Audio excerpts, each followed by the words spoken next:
On va attaquer, sujet mobile. Le mobile, un grand sujet aujourd'hui. Le tour de table, donc moi je vais m'occuper d'animer la table ronde, je m'occupe de l'offre mobile chez Smile.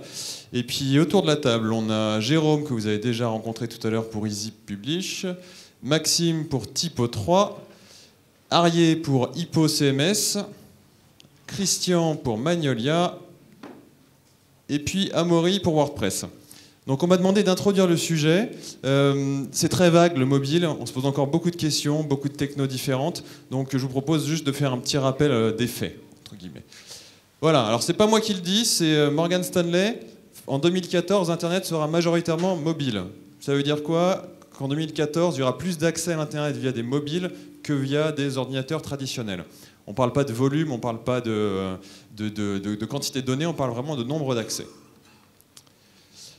En France, je pense que vous ne voyez pas forcément les chiffres, mais en France, on a 20 millions de mobinautes à fin 2011. Un mobinaute, ça va être un utilisateur de smartphone qui s'en sert pour aller sur Internet.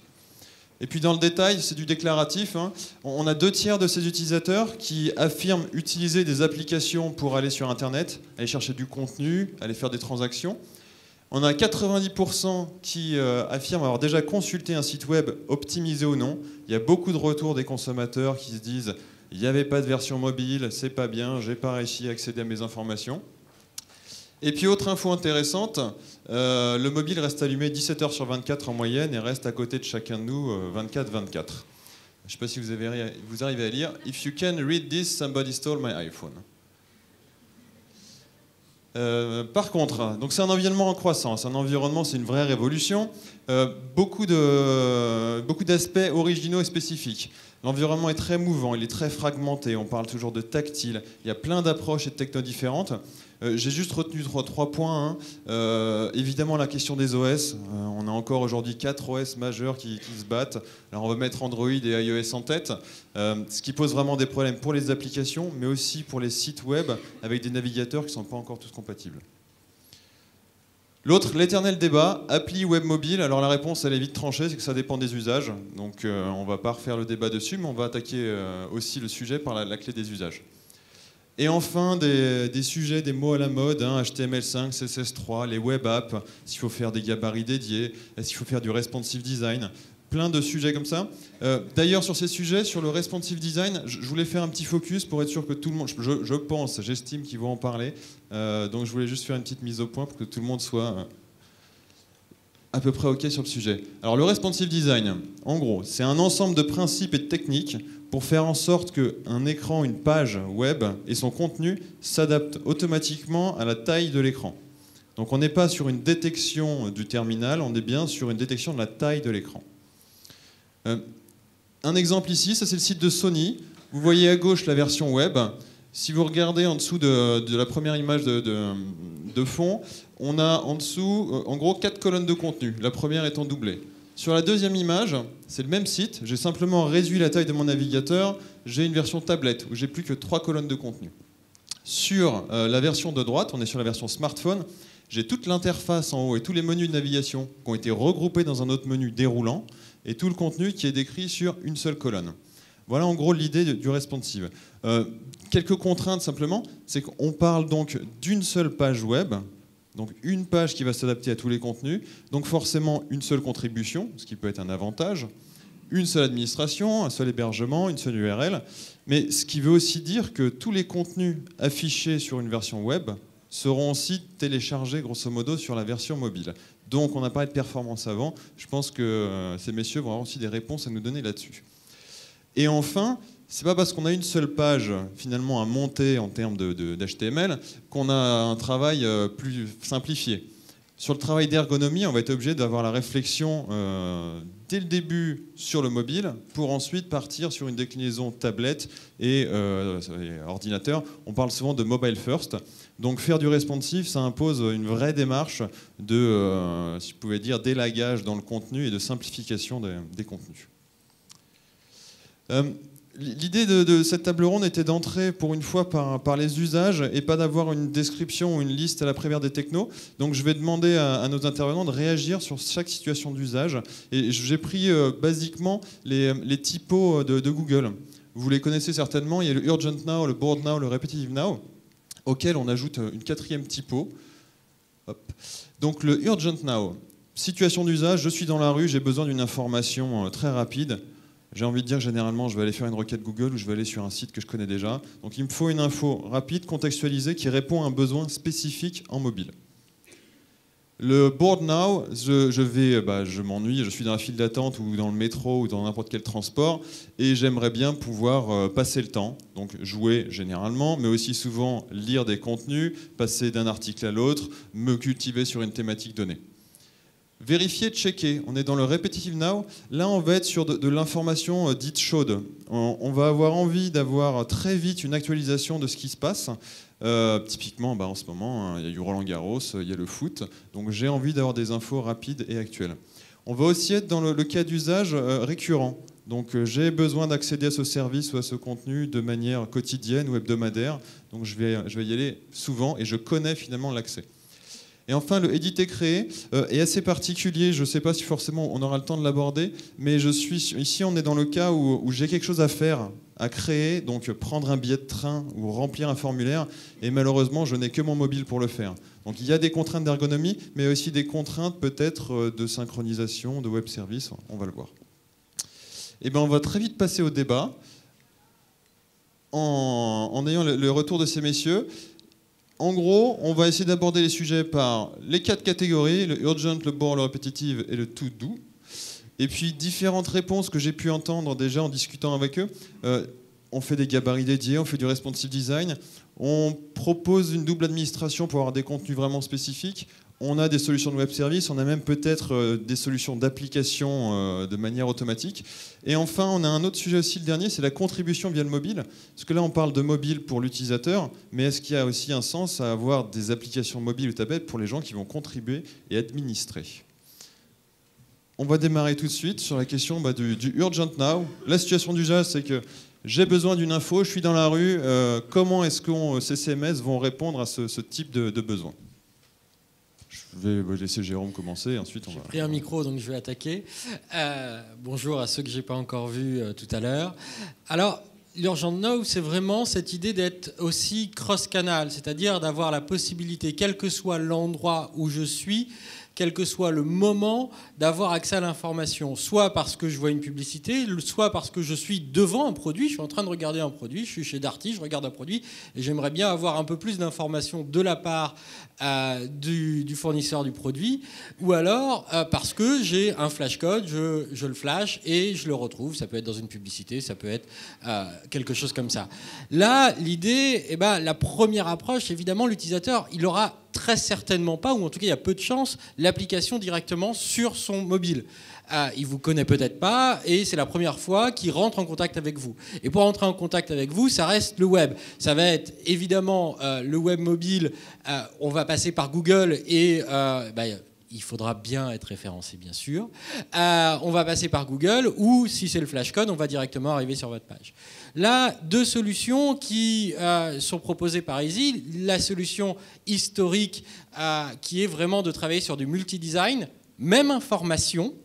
Je contribue une seule fois, mais je présente la même information avec des designs différents. Des designs adaptés au web, des designs adaptés au mobile. Donc là, tu parles de ce qu'on appelle des gabarits dédiés. En gros, je vais faire plusieurs fronts avec le même contenu derrière. Finalement, parce que même si aujourd'hui on propose aussi le responsive design, compatible depuis plusieurs années, si les intégrateurs le souhaitaient avec Easy, mais surtout, finalement, je pense que tu l'as dit clairement, le responsive design charge une quantité d'informations supérieure aux besoins réels de l'utilisateur. Et ça, c'est le risque. C'est le risque parce que finalement, vous allez charger une quantité d'informations, problème de réseau, si je ne capte pas suffisamment bien. Et deuxième chose, finalement, l'information, elle est peut-être bas dans la page et je vais devoir scroller plus que si j'avais adapté exactement à un mobile. Donc si je résume, sur Easy, l'approche, c'est de dire on va avoir des gabarits spécifiques sur lesquels on va pouvoir utiliser les mêmes contenus et simplement designer différemment le rendu. Si je le souhaite, grâce aux capacités multi-sites, je peux avoir un site dédié, mais c'est vrai que contribuer une seule fois et retrouver sur plusieurs designs reste quand même plus agréable pour les contributeurs. Okay. Une autre approche ? Moi, je vais Pour WordPress, Amaury. Je vais rebondir sur le fait effectivement qu'on peut avoir des sites mobiles avec des gabarits dédiés et effectivement du responsive design. C'est vraiment deux approches très différentes. Le responsive design, c'est très bien pour les tablettes, je pense, pour les mobiles qui sont connectés en Wi-Fi, qui disposent d'une connexion performante, parce qu'effectivement, on télécharge beaucoup d'informations, beaucoup de médias. On télécharge la même chose qu'un PC, alors que les versions dédiées vraiment aux versions mobiles, c'est des versions allégées. Donc dans WordPress, on a des solutions qui répondent aux deux besoins. On a des solutions existantes sous forme de plugins où finalement il va être possible d'avoir une version mobile vraiment très allégée, basée sur des frameworks JavaScript comme jQuery Mobile, donc qui peuvent se targuer d'être compatibles avec quasiment tous les acteurs du marché, où finalement je vais pouvoir afficher mes actualités, mon contenu, de façon très optimisée. Donc ça c'est pratique quand on est sur le chemin et qu'on a vraiment peu de réseau. Et l'autre possibilité, c'est le responsive design. Et ça, c'est effectivement l'accroche des intégrateurs qui souhaitent proposer le même design sous plusieurs aspects. On a vu le site de Sony, c'est très pratique pour les tablettes. Et encore une fois, j'ai parlé de WordPress, mais dans l'écosystème de WordPress, sur une place de marché X, il y a 1600 thèmes, et sur 1600 thèmes, il y en a 400 qui sont responsives. Donc c'est vraiment la mode, et en 2012, j'ai tiré le chiffre, il y a 80% des thèmes qui sortent en 2012 qui sont responsives. Donc c'est vraiment la tendance, et les deux peuvent être complémentaires, après tout dépend aussi le budget. Donc 80% des sites WordPress qui sortent aujourd'hui sont bâtis sur des thèmes qui sont vendus. Ouais, merci. Magnolia CMS est bâti d'aider les intégrateurs, de fournir des solutions aux besoins des clients, surtout les façons de communication, les stratégies marketing.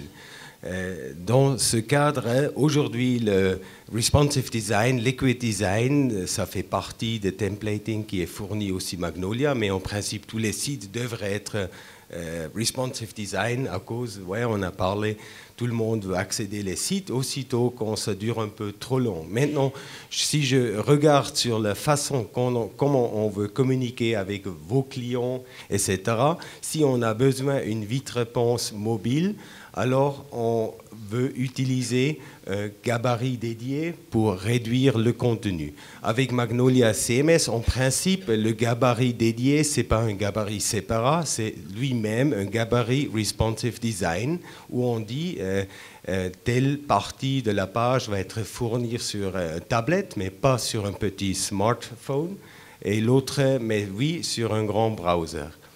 Et ça, c'est une côté. L'autre côté, c'est la rédaction, la communication, comment je veux parler. Et peut-être on a un contenu est différent si je le visite avec une tablette ou browser ou un smartphone. Et pour ça, on a des canaux explicites et implicites. Alors, les canaux explicites, c'est vraiment la rédaction dit, ce contenu est pour le canal des grands devices, et ça c'est pour le canal pour les petits devices. Et ça, on peut mélanger avec les canaux implicites qui, en principe, ce sont les gabarits dédiés en responsive design. C'est-à-dire, si quelqu'un vient sur le site de Magnolia, il peut accéder le contenu du client et il voit ça, ce qu'il a besoin. De l'autre côté, c'est toujours dangereux de réduire l'information. On ne doit jamais, comment on dit, to hide, de cacher d'informations. Alors aussitôt, si on choisit un gabarit dédié réduit, ça doit être possible pour le lecteur de continuer de lire. Alors, il a eu besoin de quelque chose très vite, il a reçu, mais peut-être ensuite, il est dans le train, il veut continuer à lire les autres informations. Donc, si je comprends bien, avec Magnolia, on a une manière d'éviter cette contrainte de charge des contenus sur un smartphone. Donc, ça veut dire que sur un smartphone, je vais accéder à un site qui est fait avec Magnolia en responsive design et je ne vais pas avoir tous les contenus chargés pour autant? Ou est-ce qu'on est toujours sur cette approche de masquer certains contenus et les charger quand même? Oui, alors une grande part des entreprises, petites entreprises, il veut choisir un modèle flexible qui ne donne pas trop de travail et d'écoutance dans le soutien. De l'autre côté, comme un client de, par exemple, la Navy.com, c'est sûr qu'ils, pour leurs besoins, ils ont même créé un canal séparat avec du contenu qui est lié. Alors on a contenu grand et contenu petit, car c'est vraiment pour eux c'est stratégique d'avoir, comme on dit, tous les jeunes, ils sont mobiles, ils vont accéder à la site de Navy.com seulement mobile, plus par le browser. Alors on doit vraiment trouver un modèle qui aide le client dans sa stratégie. Et Magnolia peut supporter les deux façons. Donc vous pouvez faire les deux, mais vous ne mouillez pas sur la meilleure manière de répondre à ces situations. Non, il n'y a pas une meilleure réponse. Merci. Oui, après, côté typo, c'est un petit peu pareil. On a historiquement la capacité de sortir des contenus dans différents formats. Je me souviens des premières installations de typo où on avait un moteur de rendu pour ce qu'on appelait à l'époque, je crois, le WML ou quelque chose de ce genre, qui était un microscope format d'affichage téléphone. Nativement, on va sortir les contenus en HTML pour le web, les traiter en texte pour avoir un fond texte, parce qu'on respecte les bonnes pratiques sur un emailing. On va savoir aussi adapter le contenu sur une tablette ou un téléphone. De là, différents choix. Sur l'urgence, on a fait l'expérience un peu à nos dépens, on parlait tout à l'heure de la charge, sur des sites de fédés sportives où on se rendait compte que le dimanche, après les compètes, on avait une charge monstrueuse, et dans Google Analytics, on voyait clairement que c'était du mobile. C'est les gens qui sortent de la compète, qui voient ce que le club d'à côté a fait, qui veulent voir ce que le club d'à côté a fait, et qui se tapent les 3 pages pour arriver aux pages des résultats. Donc un peu à nos dépens, on s'est dit non, là c'est juste pas possible de les faire naviguer sur un portail en mobile. On va détecter l'entête et les renvoyer vers un gabarit simplifié qui affichera que les résultats, avec la possibilité évidemment de revenir à la partie éditoriale si on veut. D'autres clients plutôt dans la presse, donc évidemment personne n'a envie de saisir en double ces contenus. Dans la presse, on nous demande de sortir un flux XML que le développeur iPhone va rattraper pour afficher dans une appli iPhone ou Android. Dans la mode, effectivement, et c'est, comme on est tous un peu technoïdes, c'est aussi notre chouchou en ce moment, sur un portail riche, on va avoir envie de l'afficher correctement sur une tablette ou sur un téléphone de modèle récent, et là on va verser dans le responsive. C'est effectivement des cas d'usage sensiblement différents, et peut-être aussi, alors là on va déborder de la technique, une logique éditoriale différente. Est-ce que j'écris de la même manière pour quelqu'un qui est assis confortablement dans son fauteuil devant un 21 pouces ou pour quelqu'un qui veut l'info dans le métro? Donc que techniquement on puisse changer le contenu, c'est une chose, enfin changer le design et la formulation du contenu, c'est une chose, mais je pense qu'il va falloir aussi à terme proposer dans les back-office des CMS une double logique éditoriale, ce que disait mon voisin aussi, j'écris pour une plateforme, j'écris pour une autre, en référençant une même source. Il n'y a pas de réponse binaire en fait. Non mais très bien. J'ai bien aimé l'exemple de fédération sportive, en effet, adapter vraiment une page à la requête la plus systématique et laisser quand même le choix à l'utilisateur pour revenir sur le contenu d'ensemble. Arié pour Hippo, en anglais. Merci bien. Je m'excuse pour ma langue. Je ne parlais pas français très bien. So I'll do this in English if that's okay, yes. And then you'll do translation. Great. So Hippo CMS really is a content platform where we have a very strict separation between the storage of the content and the presentation, how it is being rendered out. And we do this really because we want to be able to deliver the content in the right context and using the right presentation for the visitor at that particular moment in time at the location where they are. So to respond to the 4 different types of people that you have there, basically in Hippo they would, they're the same person effectively in different contexts. So someone might be, in an urgent now phase in the morning, but a little bit bored in the evening, for example, and that changes, the way, what they expect from your web property.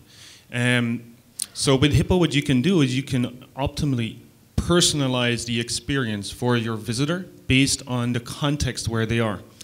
and I think that's the core. When it comes to things like responsive design, this is something that we do quite a lot actually, but we really appreciate, we really want to make sure that we send out a web page that is trimmed down as much as possible for the mobile platform. So these are things that Hippo naturally does server-side as part of that context-aware content management engine. This point is interesting. Can you just explain it a bit? Je pense que tout le monde parle anglais, hein. Je ne vais pas tout traduire, mais ce qui m'intéresse dans ce qu'a dit Arié, c'est que même sur du responsive design, il semblerait que sur Hippo, le serveur puisse limiter finalement de charger pour rien des pages mobiles. So server side, you can optimize the data sent to the mobile. Yeah. So server side, we know a lot about the visitor. We build up a profile of whoever is on our site, so we have as much information as possible, and then we use that to generate, a smaller version if they're using a mobile site or a mobile browser, or a bigger one, or a little bit different layout and a different set of content. This is what we call context aware, but it's mostly server side. Yeah. Thank you. Sur le board now, j'étais plutôt dans l'esprit de je suis dans le métro, je veux accéder à des contenus. Donc clairement, on va devoir parler de situations sans connexion. Et sur le mobile, c'est l'une des caractéristiques. Je voulais savoir si vos CMS permettaient finalement d'envoyer les contenus vers des applis qui seraient ensuite capables de les stocker localement, de les synchroniser. Est-ce que vous aviez comme réponse sur cette situation-là de, disons, je suis dans le métro, je n'ai pas de réseau et je voulais quand même avoir du contenu? Oh, je peux répondre, bien qu'en bon provincial, on a des transports en commun qui captent la 3G. Typiquement, là, ça va être le cas effectivement d'applis alimentées via un flux XML qui permettent de stocker les données dans la mémoire du téléphone. Après, c'est vrai que dans un mode web déconnecté, ça suppose que l'utilisateur ait fait son petit panier de lecture avant, ce qui est effectivement un cas problématique. Donc sur Typo, on peut exposer tous les contenus via des web services, des flux. Enfin, typiquement, l'utilisation qu'on en fait le plus généralement, hormis commentaires ou remontées de distribution, c'est simplement une sortie native prévue dans Typo, un formatage XML, comme on peut avoir un formatage HTML dans ses différentes versions. J'ai l'impression que pas mal de gens sont... Non, mais effectivement, je reprends les propos, c'est vraiment le principe, exposer en fait finalement les données aux applications mobiles, et pour y parvenir, en fait, il faut simplement exposer ces données via des formats. On parlait du XML, c'est pas forcément le plus utilisé parce qu'il est quand même très verbeux, il est volumineux, donc pour les performances, ça peut être bloquant. On utilise aussi beaucoup le JSON pour, en tout cas, des applications mobiles. Dans le cadre de WordPress, il suffit de rajouter finalement à la fin de chaque URL /feed, F-E-E-D, et finalement tous les contenus sont exposés nativement via des flux RSS. Donc ça permet simplement, sans développement, nativement d'accéder à toutes ces données via des flux RSS. C'est pas suffisant pour une application mobile parce que généralement on veut récupérer des contenus sélectifs, mais c'est vraiment, je pense, n'importe quel CMS, ça commence à vraiment être natif comme type de fonctionnalité d'exposition. Jérôme. Oui, je pense qu'on a une approche similaire. Depuis de longues années, on a un certain nombre de clients qui utilisent des applications iPhone, qui ont mis en place des applications iPhone ou Android un peu après. Dans les toutes premières applications françaises sur l'iTunes Store, il y avait par exemple la version de Premiere qui était basée sur de Easy Publish et qui dialoguait grâce à ce moteur de rendering et cette séparation, fond et forme au départ, et un rendering XML. Depuis maintenant à peu près 2 ans, on a mis en place, parce qu'on a voulu standardiser, industrialiser le travail fait par les intégrateurs, on a mis en place une API REST, donc une API standardisée, qui permet de dialoguer en JSON ou en XML selon le choix, avec n'importe quelle technologie, parce que c'est ça aussi qui est important, que ce soit du flux XML ou du flux JSON, c'est pas simplement de dialoguer avec une application smartphone iOS ou Android, Windows Phone, c'est finalement de dialoguer quelle que soit la technologie externe, de manière sécurisée. C'est aussi important, pouvoir faire en sorte que l'utilisateur se connecte, il va se connecter si on a besoin d'avoir des contenus masqués ou pas.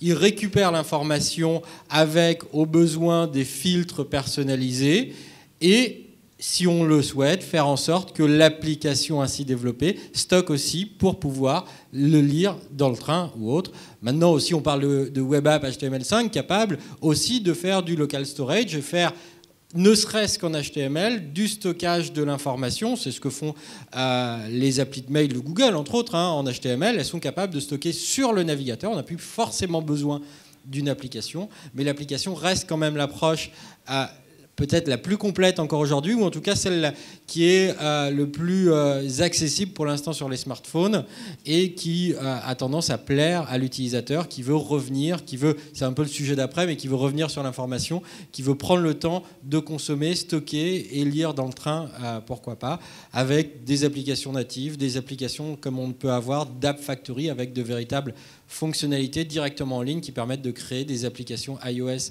et Android, bientôt d'autres plateformes, sans avoir à faire une seule ligne de code. Très intéressant. Sur les applications, Christian? Ouais, Magnolia CMS est déjà souvent utilisé pour nourrir des applications mobiles ou software as a service, e-business. On a toujours les possibilités push or pull, c'est-à-dire quelqu'un va se servir avec un login de contenu. Ça veut dire pull, on va utiliser les API Web Service, API Java, API JCR qui est très bas mais a aussi implémenté la sécurité.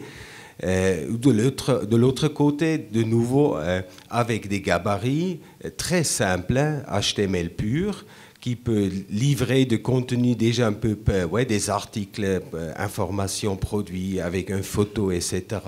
Alors, quelque chose déjà un peu dans un contexte. La même chose, d'un côté, avec la façon push, c'est-à-dire c'est pas une application externe qui va se nourrir, c'est l'auteur, la rédaction qui disent ce contenu on va avoir sur la site web, mais aussi dans une application. L'application va se représenter comme un canal et en disant le canal, une fois l'information est publiée par le flux de données, flux d'informations, review, elle va être présente sur l'Internet par browser, mais aussi elle va être poussée vers l'application building où on fait renouveler l'application mobile qui va être comme ça, peut-être une fois par semaine ou 2 fois par semaine, on peut créer une nouvelle version application avec de nouveaux contenus si c'est soit une application très statique.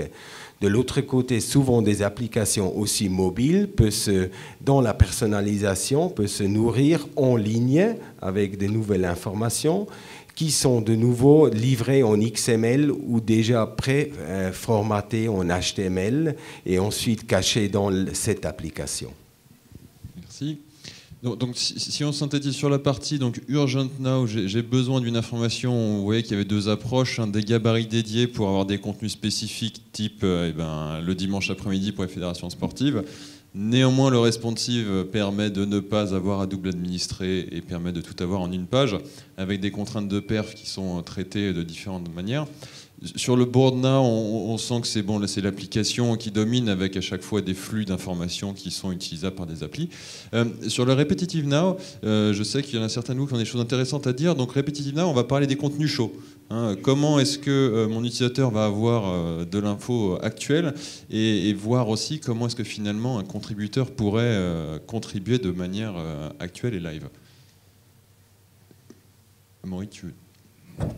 Donc, je vais commencer. Effectivement, WordPress propose en fait finalement une application pour chacune des plateformes mobiles existantes, donc iOS, pour iPhone, pour iPad, Android, BlackBerry, même des plateformes qui sont mortes avec comment elle s'appelle, excusez-moi, WebOS. Donc la particularité, c'est que ces applications sont gratuites, elles sont libres, open source, ça veut dire qu'on peut facilement récupérer, tout comme le CMS, le code source de ces applications.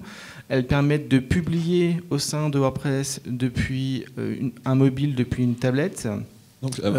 Donc là, on est sur des applications de contribution. C'est ça. On n'est pas sur le lecteur, on est sur je suis le contributeur d'un site, et là, en live, je veux prendre une photo, la publier sur mon site. J'ai donc des applis pour le faire. Ouais, je vais un peu vite. Et effectivement, je suis dans la situation, je tiens un journal de presse, j'ai un journaliste sur le terrain, il a besoin de publier une information chaude, importante, rapidement. L'application, ça facilite la saisie. J'ai une interface qui propose finalement les mêmes champs que la console d'administration classique. Ça fonctionne offline, online, donc je peux écrire, mettre les images et envoyer à publication. Dès que mon téléphone a un peu de réseau, ça partira sur le CMS. Donc c'est vraiment un usage simple et adapté sur toutes les plateformes mobiles où je peux venir contribuer simplement. Et là où c'est WordPress et son côté vraiment open source et pratique, c'est que si vous avez un projet, en fait, vous pouvez récupérer le code source des applications existantes et puis venir faire votre propre application de publication parce que vous avez des particularités. Donc c'est ça qui est pratique. Et puis voilà, c'est à peu près tout. Arié ? On switch en anglais. Hop. Yeah. So what we've seen, what I think is a really interesting idea that we've seen with some of our customers is that they have, for example, a journalist at a large news agency, and they write just a single line, like a headline, and they use the Hippo editor for that on the mobile device. Just a headline that gets posted right away onto the Twitter feed. And then while the journalist is sitting in a room like this, for example, the story, grows. So they add a little bit of, an introduction text, and then that gets posted to not just Twitter, but maybe also the Facebook channel.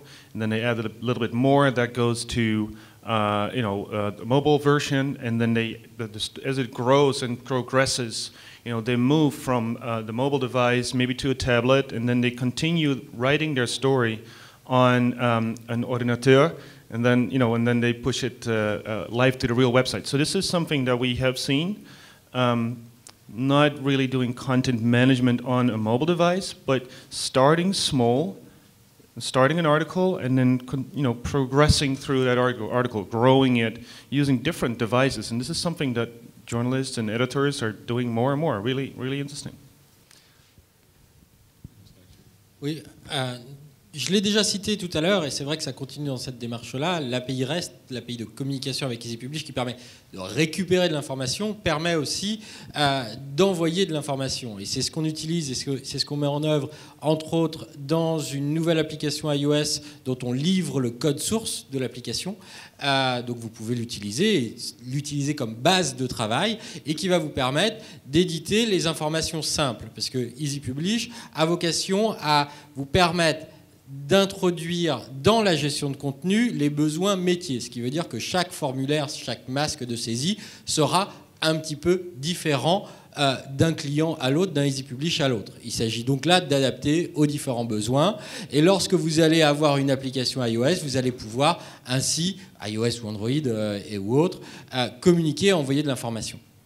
Ce qui est important aussi, c'est que là, si vous êtes plus dans une tablette et que vous avez, avec une tablette et que vous avez la possibilité d'avoir du Wi-Fi, et bien là, vous avez aussi des nouvelles interfaces qui sont fournies pour l'instant sous forme d'extension et dans les prochaines versions intégrées en natif, des interfaces d'édition compatibles avec les touchscreens, donc des boutons suffisamment gros, ça commence par là, et surtout la compatibilité avec les différents éditeurs de texte riche, l'insertion d'images qui pourront être faites directement sur la tablette, et ça c'est aussi un élément important à partir du moment où on a une connexion suffisante, bien sûr, dans ce cas-là. Voilà les approches qu'on peut avoir au niveau de l'édition. Oui, côté typo, rien de révolutionnaire. Je ne vais pas vous refaire les louanges de notre aussi de l'API REST. Effectivement, dans les versions de typo arrive ce mode de communication. Historiquement, sur des portails de presse, on a aussi pallié au manque d'équipement des pigistes ou des journalistes sur place en mettant des astuces de communication, mais là c'était plus de l'ordre du bidouillage, je dirais, de pouvoir envoyer, quand on est en Chine ou autre, avec un accès un peu difficile, un mail avec son papier, les images en pièces jointes et remonter un flux de news.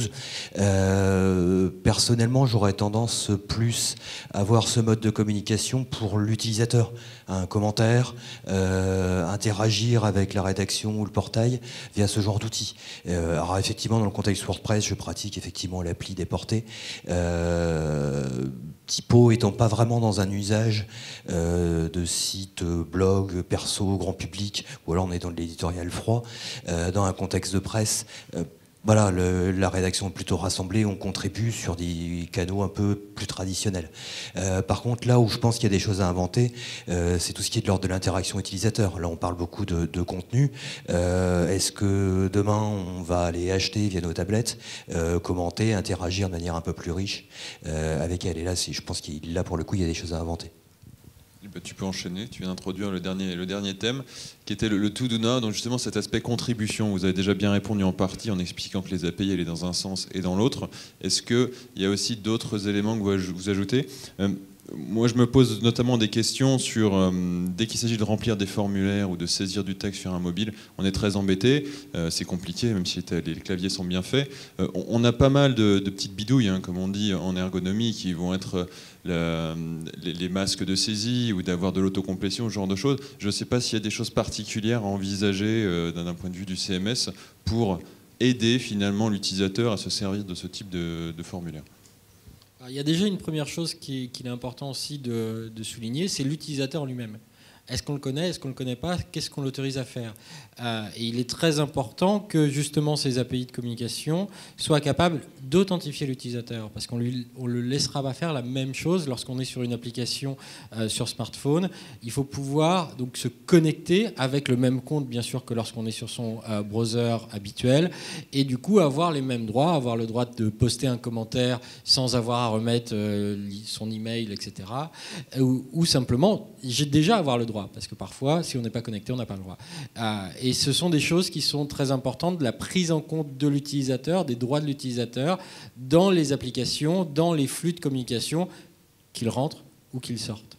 Après, c'est surtout l'ergonome et le choix aussi qu'on va faire, soit vers l'application où là, on va dépendre directement des capacités du langage natif et des interfaces natives de la plateforme sur laquelle on est, ou du web, et aussi de la capacité de la plateforme à interpréter, à simplifier les formulaires avec des choses qui arrivent pour simplifier, telles que ce qu'on va avoir avec le HTML5, bien supporté par les tablettes, mais pas toujours complètement supporté encore, par les tablettes et les smartphones, mais pas toujours supporté sur les navigateurs traditionnels. Ce qui est paradoxal. Un autre point de vue là-dessus? Ouais.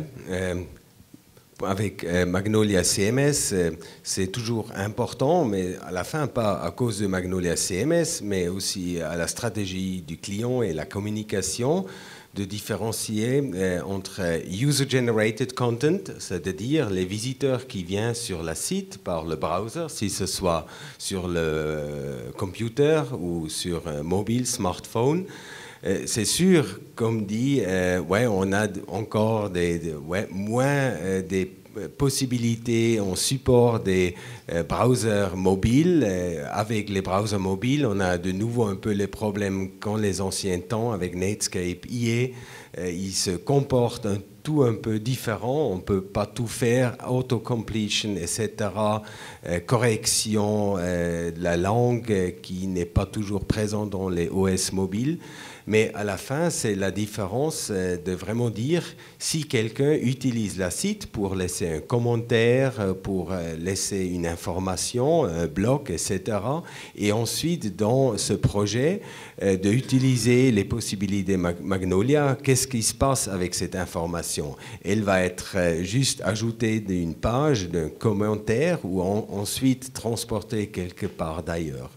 De l'autre côté, pour Magnolia, la future, la stratégie, elle ne s'arrête pas au niveau des sites finaux des utilisateurs, mais ce soit aussi l'environnement rédaction, c'est-à-dire le client de Magnolia CMS, qui doit être prêt de répondre aux besoins d'aujourd'hui et demain, que la nouvelle version Magnolia 5 qui va venir cet été.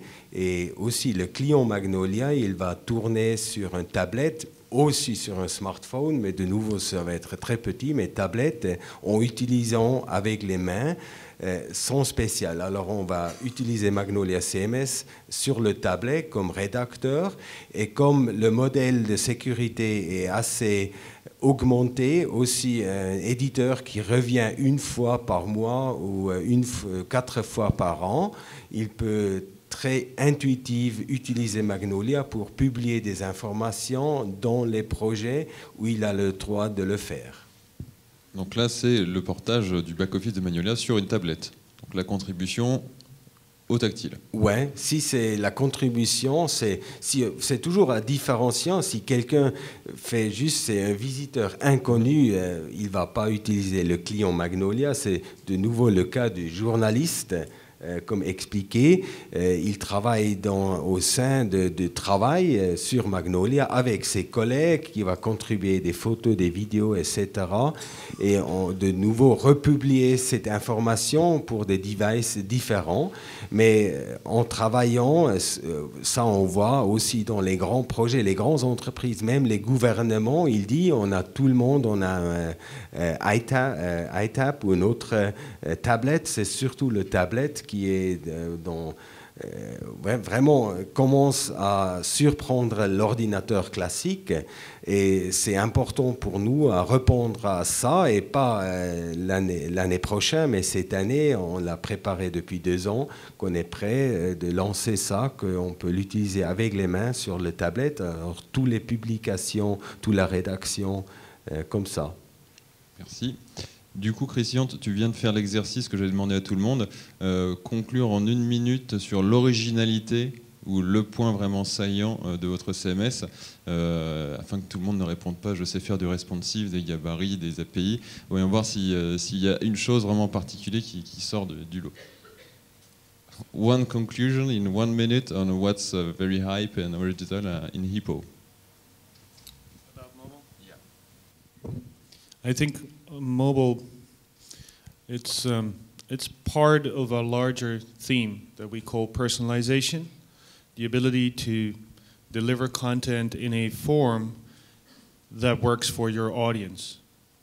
And I think it's important not to focus on mobile today too much, but to think about how you are going to create your content so you can actually use it on mobile, on a tablet, or any of the upcoming devices, because the world is changing so quickly. What you really need to do is you need to make sure that you get out of the traditional web page content management, and we should go to real content management. And that's exactly what Hippo CMS does, of course. So, thank you. Concernant la solution WordPress, elle répond à la problématique mobilité vraiment nativement sur 2 aspects. La première, c'est la console de l'administration qui est complètement responsive et complètement fluide, donc qui fonctionne déjà à l'heure actuelle sur les tablettes sans trop de problèmes. La version 3.4 qui est sortie hier améliore tout ce qui est glissé-déposé et vraiment l'usage tactile de la console de l'administration. Le deuxième aspect que j'avais évoqué, c'est effectivement les applications mobiles pour contribuer, donc sur l'ensemble des plateformes. Ça fait 2 points. Donc voilà, ça fait 2 points. Et donc ça, c'est vraiment la partie contribution pour les personnes qui vont écrire du contenu sur le site. Pour la partie lecture, c'est des solutions classiques, c'est-à-dire des thèmes responsive, des thèmes spécifiques au mobile, et pour le coup, c'est pas vraiment spécifique à un CMS, c'est des techniques vraiment transversales à l'ensemble des outils. Le responsive, c'est du CSS et du JavaScript, et sur ces fonctionnalités-là, donc vraiment la partie grand public, WordPress n'a pas de spécificité. Les intégrateurs HTML de métier seront faire sans contrainte. Christian, une originalité, un point saillant. Oui. C'est sûr, ouais, multi-channel publishing, e-business complexe, ça va rester complexe. À côté de ça, on peut utiliser Magnolia pour des choses complexes, mais à côté de ça, comme dit, c'est important pour Magnolia adresser les choses simples. C'est-à-dire, en été, on va avoir Magnolia 5 avec le Magnolia client qui est tactile en utilisant sur les tablettes. Et assez pragmatique, dans le templating kit d'aujourd'hui, on a introduit le responsive design, prêt à utiliser sans vraiment penser comment responsive design fonctionne. Et comme ça, on peut monter assez vite des sites simples. Maxime ? Pour ma part, je répondrai aussi un peu au-delà du mobile. Je pense que la force de Typo, c'est d'être avant tout un atelier de développement qui permet d'exposer du contenu de manière multicanale, outre le mobile. J'avais un exemple en tête d'un client qui, sur son intranet, a sa partie CMS éditoriale, on diffuse l'info, RH, social de l'équipe. On va aussi aller parler au système de badge du monsieur à l'accueil qui sait qui a un compte sur l'intranet et qui peut avoir son badge valide, et même quand il est oublié, ce qui est souvent mon cas. Dans les salles de réunion, on va remonter sur des LCD qui a réservé la réunion et l'accueillir. Réunion qui peut être réservée d'autre part sur l'intranet. C'est vraiment d'un contenu source, modifier les sorties, que ce soit en termes de forme ou en termes de fond, éditorialiser aussi. Là, je sais que je suis en train de m'adresser à l'écran géant qui est dans la salle du réfectoire. Je ne vais pas lui sortir le dernier papier, aussi intéressant soit-il, du monde. Je vais avoir un autre message parce que je sais sur quel canal ce message va sortir. Au besoin, en éditorialisant, le petit chapeau, allez lire ça, on parle de nous sur le monde. Voilà. Le point fort, c'est vraiment la personnalisation et l'adaptabilité, je ne sais pas si c'est très français, mais la possibilité de tuner vraiment ces contenus, si encore moins français d'ailleurs, d'adapter vraiment ces contenus à tous les canaux de sortie. Et Jérôme ? Je rejoins pleinement ce qui a pu être dit par mes confrères de Typo et d'Hypo en particulier. On a quitté le monde ce qui s'appelait à un moment, ce qu'on appelait le WCM, le Web Content Management, depuis un bon moment maintenant. Easy a été conçu initialement sur l'idée de gérer du contenu. D'abord, on gère de l'information. On gère de l'information qui va être adaptée au métier. Et après, le web n'est qu'une des formes de restitution, et aujourd'hui il est déjà multiple parce que c'est le web mobile, c'est le web traditionnel, ce sont les applications, ce sont d'autres sites web, ce sont d'autres applications de bureau qui viennent interagir avec les CMS. Donc on s'intéresse avant tout à l'information, à la manière dont on la stocke pour ensuite pouvoir la restituer, peu importe le mode de sortie. Et si on doit souligner un point aujourd'hui sur les capacités mobiles, avec les nouveautés d'Easy Publish, la dernière version, je soulignerai l'App Factory. L'App Factory, c'est permettre à nos clients Easy Publish Enterprise de créer directement en ligne des applications, c'est-à-dire que vous passez par votre navigateur web, vous créez, vous décidez les fonds d'écran, vous décidez les menus, vous décidez dans chaque menu quelles sont les informations de votre site qui vont remonter. Tout ça va générer des applications au code natifs que vous pourrez prévisualiser avant de les envoyer sur les différents App Store, que ce soit de Google, d'iTunes, etc. Et ça, c'est très important. C'est une démarche d'industrialisation. C'est un des thèmes aussi un petit peu plus tard. L'industrialisation, là, c'est l'industrialisation mobile, permettre à partir d'un Easy Publish qui gère un ou plusieurs sites de générer des dizaines d'applications mobiles sans avoir à faire une seule ligne de code mobile. Évidemment, ça, c'est pour les sites, les applications de consommation d'informations et de partage. On va pouvoir partager Facebook et autres. Et lorsqu'on va avoir des besoins plus spécifiques, plus métiers, eh ben, on a des propositions d'exemples d'applications qui sont en téléchargement. Merci. On est en retard. On va quand même prendre 2 petites questions, ou 3. Et s'il n'y en a pas, on va les manger. Ils ont faim, peut-être. Eh bien, très bien. Merci beaucoup. Et merci aux intervenants.